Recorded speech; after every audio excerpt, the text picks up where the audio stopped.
मैं हूं आपके होस्ट मारिन नोखिस Khan and you are watching sports junction 360।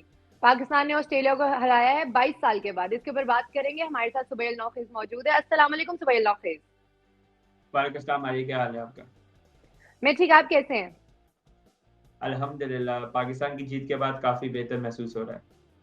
Pakistan ने ऑस्ट्रेलिया को 22 ईयर्स के बाद हराया है। आप इसके ऊपर क्या कहना चाहते हैं? देखिए, काफी ज्यादा पाकिस्तान क्रिकेट के हवाले से बुरी खबरें चल रही थी एंड फाइनली एक अच्छी खबर आई है।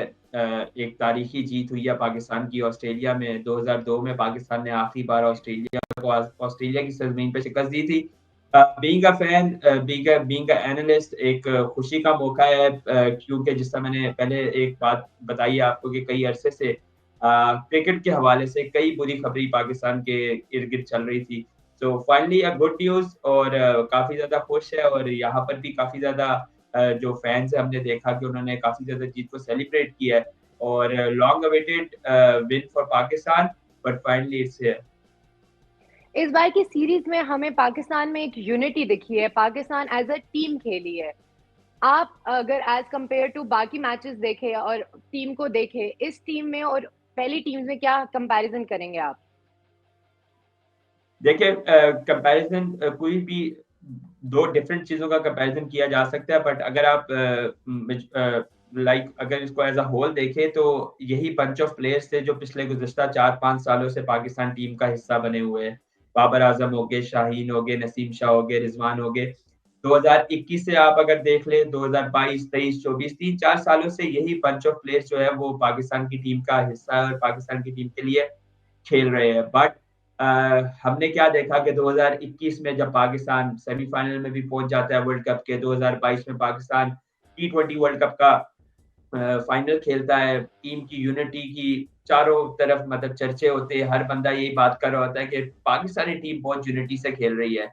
देन कम 2023, पाकिस्तान की बोर्ड मैनेजमेंट चेंज होती है। देन हम देखते हैं कि कप्तानी में कुछ इश्यूज आना शुरू होते हैं, कप्तान चेंज होते हैं, चेयरमैन चेंज होते हैं, पॉलिटिकली बड़ी इन्वॉल्वमेंट हो जाती है गेम में, और हम देखते हैं कि वही bunch of players Pakistan team का हिस्सा है। बट पाकिस्तान की किस्मत में कोई जीत नहीं आती है। यूएसए से हमने शिकस्त खाई, हमने जिम्बाब्वे से शिकस्त खाई, उसके अलावा हम आयरलैंड से मैच हार गए, फिर हमने देखा कि बांग्लादेश ने आके हमें हमारे घर पे हरा दिया।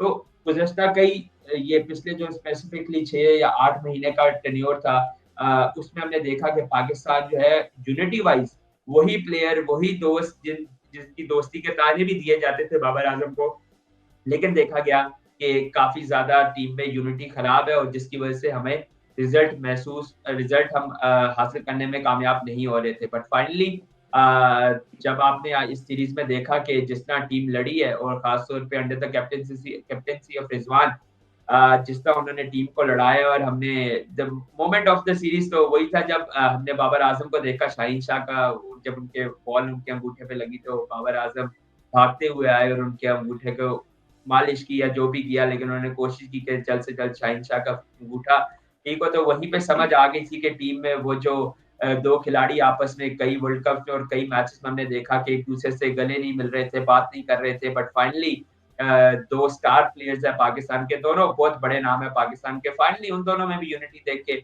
ऑब्वियसली खुशी होती है, और मेरे ख्याल से यही रीज़न है कि पाकिस्तान को पॉजिटिव रिजल्ट्स आना शुरू हुए। आपने रिजवान की बात की है। रिजवान कैप्टन थे, उनके लिए एक हिस्टोरिकल विन है ये। तो आपको लगता है कि आप रिजवान जब आगे सारे मैचेस खेलेंगे तो वो ऐसे ही परफॉर्म करेंगे और टीम ऐसे ही परफॉर्म करेगी? देखिए, Rizwan he is just a human being, ठीक है? एक ऑब्वियसली जिस तरह का वो स्टार्ट चाहते थे, मेरे ख़्याल से रिज़वान के तो खुद ख्वाबो-ख़्यालों में भी ऐसा start as a captaincy career का स्टार्ट उनके ख्वाबो-ख़्यालों में भी नहीं होगा। बट जिस तरह का स्टार्ट उन्हें मिल गया है, मेरे ख़्याल से he will be living in a dreamland. और जिस तरह की उनकी कैप्टेंसी हमने देखने को मिली है, बहुत अटैकिंग, एग्रेसिव कप्तानी, और पाकिस्तान बहुत अरसे से ये चीज़ लैक कर रही थी। हम देख रहे थे कि टीम जो है वो पाकिस्तान को डोमिनेट करता था, लेकिन एक अरसे बाद हम देखते थे कि वो वापस मैच में वापस आ जाते थे। लेकिन फाइनली हमने देखा है कि रिज़वान की कप्तानी में जो है टीम बड़ा अच्छा परफ़ॉर्म कर रही है, और उसके साथ-साथ उनकी जो एग्रेसिव अप्रोच है, वो बड़ी कमाल है। और हम ये उम्मीद नहीं करते कि रिजवान आगे अपनी कप्तानी को लेके हर सीरीज जीतेगा, but it's a good start और हमें अपने कप्तान को बैक करना चाहिए। इनके करियर में एज अ कैप्टनसी करियर में शिकस्त भी होंगी, इन्हें इनको हार जीत का सामना करना पड़ेगा, बट अगर स्पेसिफिकली इस सीरीज की बात करें तो he turn out to be the one of the best captain for Pakistan in like past 10-15 years. और मैं तो खुद काफी अरसे से लाइक आप अगर हमारे पुराने एपिसोड्स भी देख ले तो आई वाज वेरी कीन के रिजवान को कैप्टेंसी देनी चाहिए, बट आई डोंट नो हमारे बोर्ड ने क्या किया, और मतलब जिसका हमने बड़ा खमियाजा भी भुगता है, जिस तरह कैप्टेंसी को जो चेंज किया, फॉरन एक को बनाया फिर दूसरे को बनाया। Rizwan should be the number one choice after Babar Azam, but जो हुआ let's forget it and let's celebrate the win for Pakistan. Saim Ayub और अब्दुल्ला शफीक हमारे 2 बॉलर्स हैं और हमने देखा है उनकी बॉलिंग, तो आपको लगता है कि ऑस्ट्रेलिया के टॉप बॉलर से ऊपर वो जा रहे हैं, लेकिन जो उनको इतनी ज्यादा इंपॉर्टेंस दी नहीं जा रही, उनके ऊपर इतनी बात नहीं की जा रही हमारे इन 2 बॉलर्स के ऊपर, आपको ऐसा लग रहा है? जैसे भी मुझे ही लगता है। मारिया, आपको भी गलत लग रहा है क्योंकि साइम अयूब और अब्दुल्ला शफीक बॉलर नहीं है, दोनों बैट्समैन है। आपकी थोड़ी सी क्रिकेटिंग नॉलेज में भी मैं कमाल जाऊं, मैं कुर्बान जाऊं आपकी क्रिकेटिंग नॉलेज में, बट दोनों बैट्समैन है एंड नो डाउट कि उनकी जो परफॉर्मेंस है वो अंडर शेडो हो गई है इस सीरीज में, क्योंकि पाकिस्तानी पेस बॉलर्स ने जो कल छोड़ा है ऑस्ट्रेलिया में, और स्पेसिफिकली ऑस्ट्रेलियन बॉलर्स को, ऑस्ट्रेलियन बैट्समैन को, आपने मेरी भी बैटिंग बॉलिंग खराब कर दी है। जिस तरह की पाकिस्तानी पेसर्स ने बैट्समैन ऑस्ट्रेलियंस के बैट्समैन को हिलने का मौका नहीं दिया है, वहीं जितनी तारीफ हम उन बॉलर्स की कर रहे हैं, मेरे ख्याल से शायद 5% ज्यादा जो क्रेडिट है वो हमें इन 2 बैट्समैन को भी देना चाहिए, क्योंकि इन पिचेस पे तारीख उठा के देख ले, 2022 छोड़ दे आप, 1990 में चली जाए, वहां से लेके आज तक पाकिस्तानी बैट्समैन इन पिचेस पे स्ट्रगल करते रहे हैं। ये पिचेस बैटिंग के लिए आसान नहीं होती है। हम पेसर्स की तारीफ कर रहे हैं, उन्होंने लाइन लेंथ तो ऑब्वियसली बहुत अच्छी रखी है, बट ये पिचेस जो है वो बॉलर्स को हमेशा फायदा पहुंचाती है, like they are bowling friendly pitches. तो नो डाउट हमारे बॉलर की भी तारीफ करनी चाहिए जिस तरह की लाइन एंड लेंथ उन्होंने रखी है, लेकिन मेरे ख्याल से ज्यादा तारीफ जो है वो हमारे बैट्समैन की बनती है।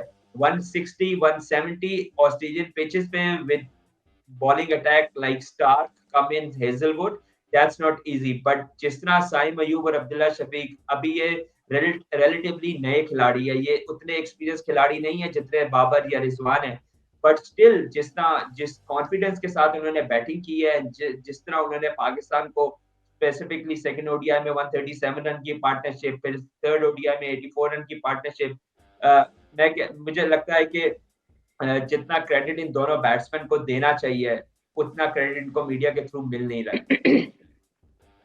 मैं आपकी नॉलेज चेक कर रही थी, अपनी सही थी मेरी वैसे। पाकिस्तान का गुड गुड कमबैक। पाकिस्तान का पेस अटैक को जो है आप कैसे रेट करेंगे? ऑब्वियसली पाकिस्तान का पेस अटैक काफी अरसे से स्ट्रगल कर रहा था। ऑब्वियसली शाहीन शाह अफरीदी भी उस स्पीड पे बॉलिंग नहीं करवा पा रहे थे। हारिस रऊफ तो जैसे स्कोरिंग मशीन ही थी, वो आते थे और वो बस छक्के चौके खा के चले जाते थे। बट देखिए, नो डाउट पाकिस्तान की पेस अटैक की बहुत तारीफ हो रही है। जैसे मैंने पहले भी आपको बताया कि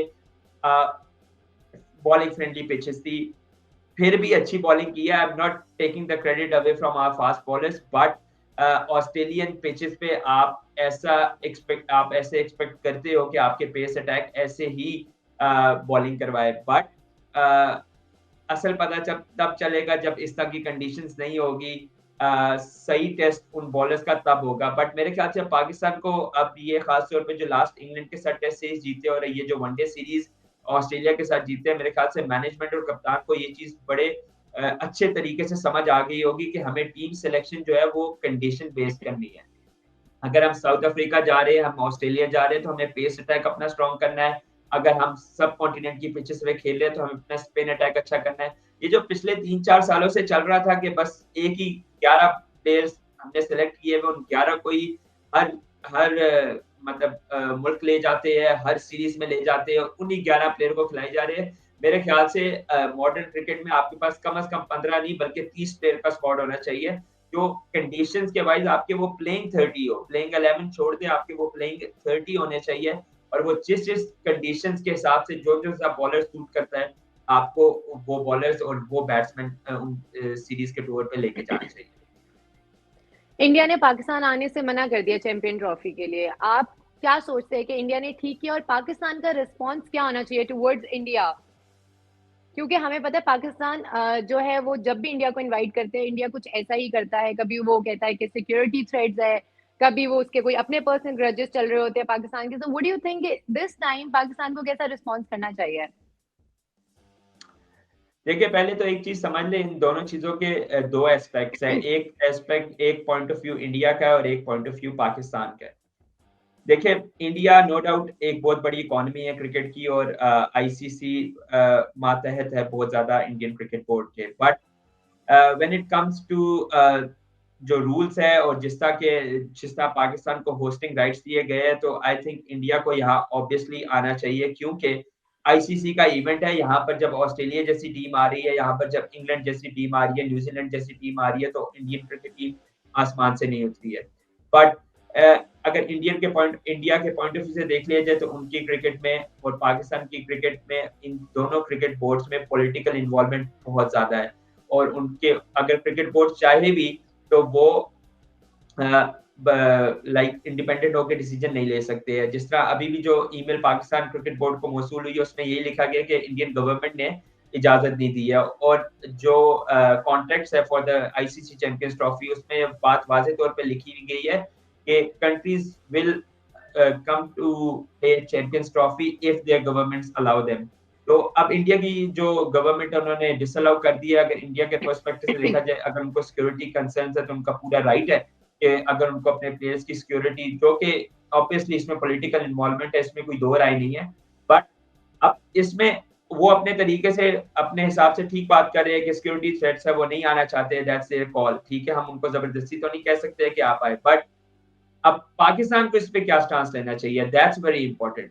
ठीक है, हम 2016 का T20 वर्ल्ड कप भी खेलने चले जाते हैं, हम 2023 का वनडे वर्ल्ड कप भी खेलने चले जाते हैं। हमें इंडिया जब बुलाती है, हम अच्छे बन के कि जी हम फर्स्ट स्टेप लेंगे, हमने बहुत ज्यादा स्टेप्स फॉरवर्ड ले लिए।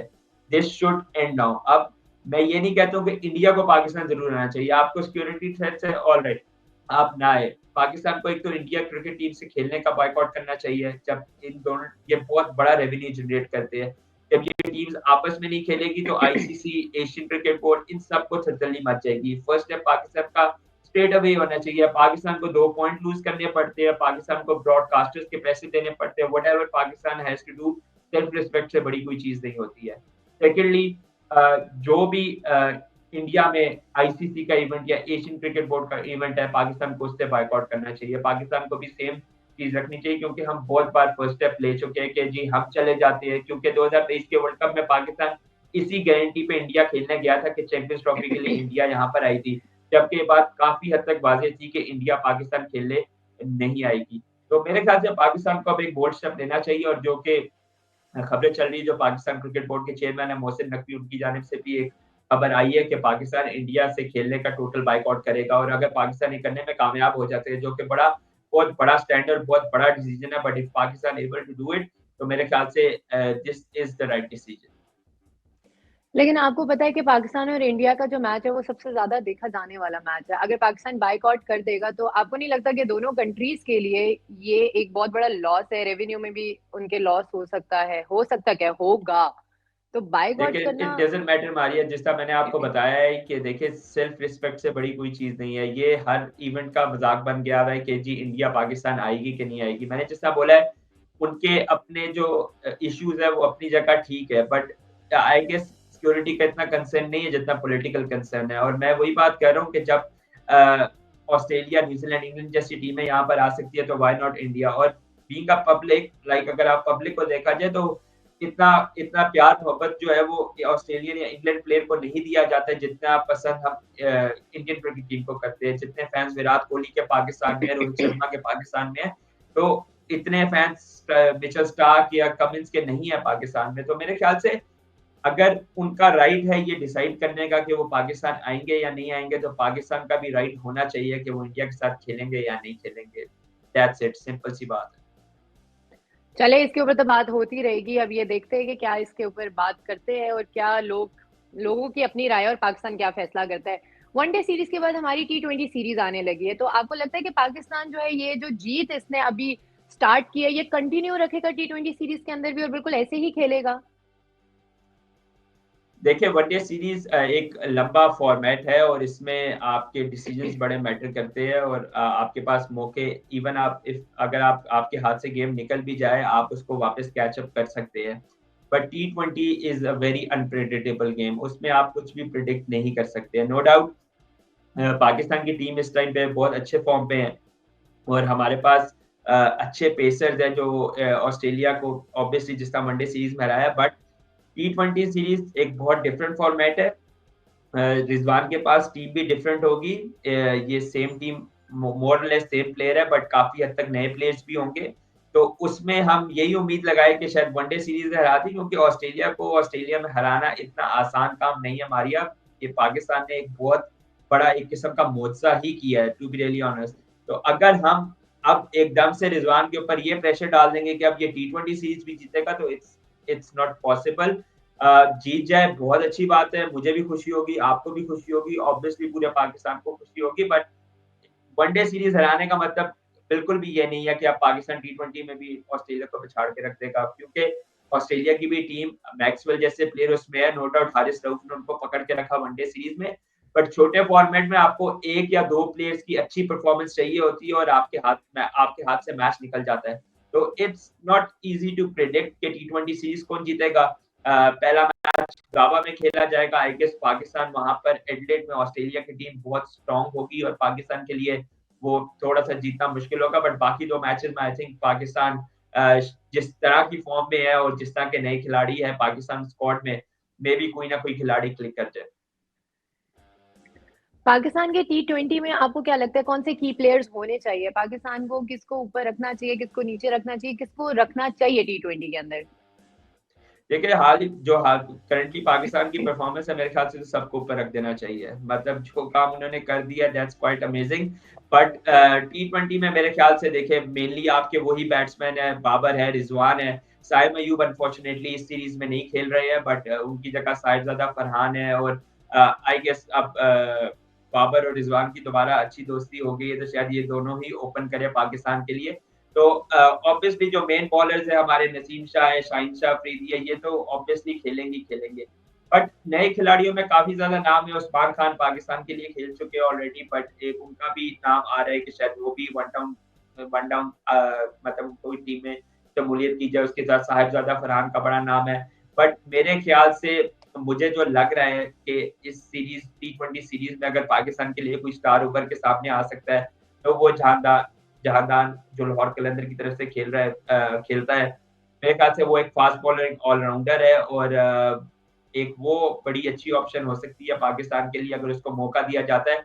क्योंकि मुझे ऐसा लग रहा है कि ऑस्ट्रेलियन पिचेस पे उसकी पेस मीडियम पेसर है, थोड़ा-सा मीडियम फास्ट पेसर है। बट तो इस तरह की पिचेस पे फास्ट बॉलर्स को काफ़ी ज़्यादा हेल्प मिलती है। मेरे ख्याल से वो एक अच्छा क्लिक हो सकता है और मेरे लिए ये प्लेयर इसलिए भी इम्पोर्टेंट है क्योंकि ये तो चले ऑस्ट्रेलिया था, पाकिस्तान ने 4 बॉलर्स के साथ ऑस्ट्रेलिया को मतलब किसी भी मैच में 40 ओवर से ज़्यादा खेलने का मौका नहीं दिया।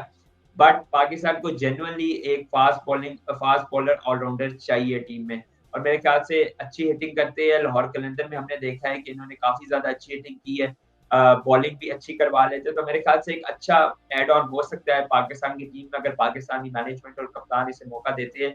तो मेरी नज़र में ये प्लेयर एक ऐसा है जो पाकिस्तान के लिए इस सीरीज में उभर के सामने आ सकता है। Sahibzada Farhan is a very good player, but मेरे ख्याल से जिस तरह मैंने पहले भी डिस्कस किया कि पिचेस पे बैटिंग कंडीशंस बहुत ज्यादा डिफिकल्ट होती है, बैटिंग करना बहुत मुश्किल होता है। तो कोई player batsman as a batsman उभर के सामने है, ये थोड़ा मुश्किल है। If somebody ables to do it तो वो hats off to him. But मेरे ख्याल से बॉलिंग के लिए ज्यादा चांसेस है, बॉलर्स के लिए और ऑलराउंडर्स के लिए ज्यादा चांसेस है कि वो उभर के सामने आए। चलिए अपना एक सिग्नेचर सवाल पूछते हैं आपसे, जो हमारा हर टाइम हर शो में होता है कि आपकी प्रिडिक्शंस क्या है अबाउट T20 सीरीज? देखिए T20 मैंने जैसे बोला अनप्रिडिक्टेबल है, कुछ भी हो सकता है क्योंकि दोनों टीम्स बड़ी स्ट्रांग है और नो डाउट अगर पाकिस्तान वनडे सीरीज ना जीता होता तो it was a straight answer के ऑस्ट्रेलिया सीरीज आराम से जीत जाएगा क्योंकि उनकी होम कंडीशंस है। बट जिस तरह की परफॉर्मेंस पाकिस्तान ने वनडे में कर दी है उसके बाद जो है काफी ज्यादा जो है वो अनप्रिडिक्टेबल सीरीज हो गई है ये। बट आई स्टिल बिलीव कि पाकिस्तान जो है वो ये सीरीज T20 शायद ना जीत पाए क्योंकि काफी ज्यादा चेंजेस भी है और T20 जैसे मैंने बोला काफी फास्ट पेस गेम है और इसमें कैप्टेंसी का भी बड़ा मैटर होता है, बड़ी जल्दी जल्दी आपने डिसीजन लेने होते हैं। कभी कभी जो है एग्रेसिव अप्रोच जो है वो बैकफायर भी कर जाती है, तो ऑब्वियसली मुझे इस चीज का 100% पता है कि Rizwan will go with the aggressive approach again. But कभी कभी T20 में एग्रेसिव अप्रोच जो है वो बैकफायर कर जाती है, तो आई गेस एससीजी में जो सिडनी क्रिकेट ग्राउंड में मैच है इंशाल्लाह मैं देखने भी जा रहा हूँ, वो अगर वो वाला मैच जो है मुझे उम्मीद है कि पाकिस्तान जीत जाएगा। बट जो एडलेड में मैच और तीसरा जो T20 है आई डाउट कि पाकिस्तान उन पिचेस पे जो है वो जीत पाए, तो I guess my prediction is 2-1 for Australia for T20 series, but it will be a close encounter. It can go either way. चले hope for the best. Thank you so much सुबेल नौखेज अपना टाइम देने के लिए। इंशाल्लाह मिलते हैं नेक्स्ट एपिसोड में। टिल देन आप सारे पाकिस्तान की जीत को एंजॉय करें। अल्लाह हाफिज।